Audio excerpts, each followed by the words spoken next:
قد عدت يا شهر الهدى يا رحمة تسع المدى يا طهر قطرات الندى يا كل معنى للجمال.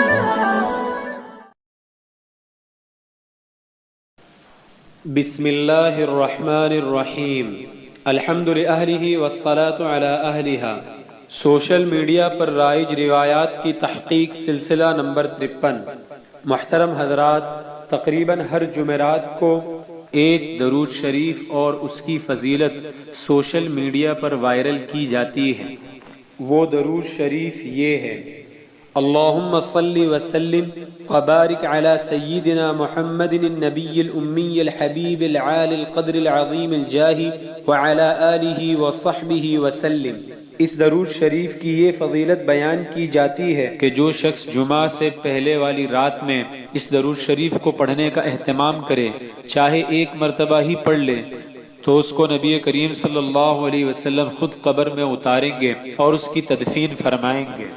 شیخ احمد زینی دہلان رحمۃ اللہ علیہ نے ایک رسالے میں لکھا ہے کہ بہت سے اہل معرفت نے یہ بیان کیا ہے کہ جو شخص شب جمعہ کو اس درود شریف کو پڑھنے کی پابندی کرے گا، اس کو موت کے وقت اور تدفین کے وقت رسول اللہ صلی اللہ علیہ وسلم کی روح مبارک کی مثال کی زیارت ہوگی، اور اس کو ایسا محسوس ہوگا کہ خود حضور اقدس صلی اللہ علیہ وسلم اس کو دفن کر رہے ہیں.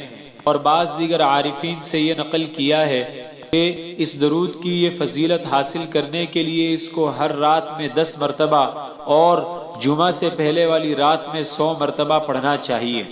محترم حضرات، جن الفاظ کے ساتھ یہ درود شریف بیان کیا جاتا ہے اس طرح حدیث کی کتابوں میں نہیں ملتا. جن علماء نے اس درود شریف کو اپنی کتابوں میں نقل کیا ہے، انہوں نے اس کی نسبت علامہ جلال الدین سیوطی رحمۃ اللہ علیہ کی طرف کی ہے.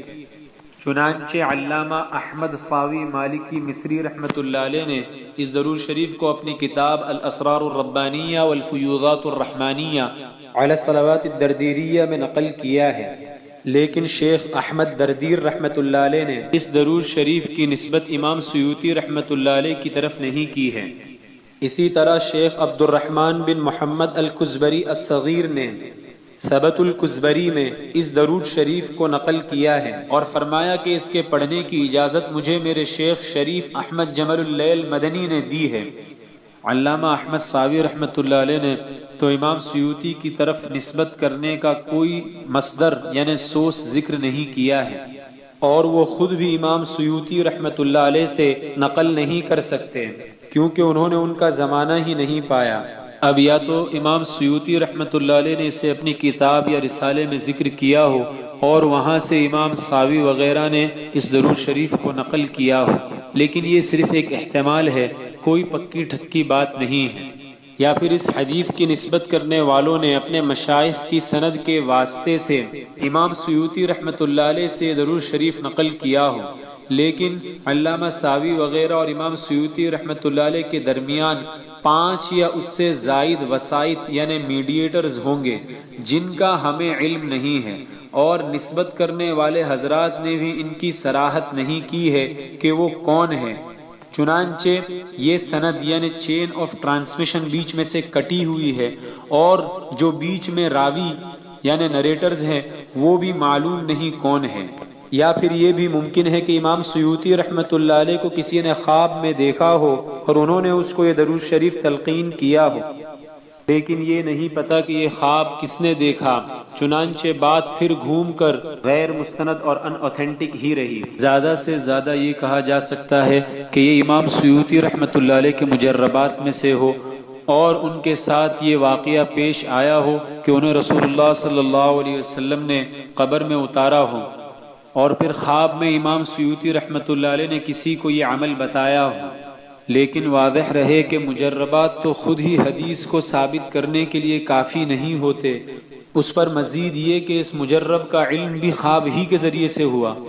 اس سے حدیث کو بالکل بھی ثابت نہیں کیا اگر جا آپ سکتا۔ حضرات اس تنبیہ کو پڑھنا چاہتے ہیں تو میں نے نیچے اس کی لنک دے دی ہے، آپ حضرات وہاں پر کلک کر کے پوری تنبیہ حاصل کر سکتے ہیں۔ اس روایت کی اسناد حیثیت، یہ روایت من گھڑت روایت میں سے ہیں، اس لیے کہ اس کی سند میں اسبق بن نباتہ، محمد بن کثیر اور ابو عبداللہ السمرقندی انتہائی کمزور راوی ہیں، جن کے بارے میں محدثین کا کلام کافی سخت ہے۔ نمبر 1 یحییٰ بن معین کہتے ہیں کہ اسبق بن نباتہ کی کوئی حیثیت نہیں۔ نمبر 2 احمد بن حنبل کہتے ہیں کہ ہم نے محمد بن کثیر کی روایت چلا دی ہے۔ نمبر 3 عمرو بن علی کہتے ہیں کہ میں نے ابن معین اور عبد الرحمن سے کبھی اسبق کی روایت نہیں سنی۔ نمبر 4 ابو نعیم کہتے ہیں کہ ابو بکر بن عیاش کہتے تھے کہ نباتہ من گھڑت روایت بنانے والا تھا۔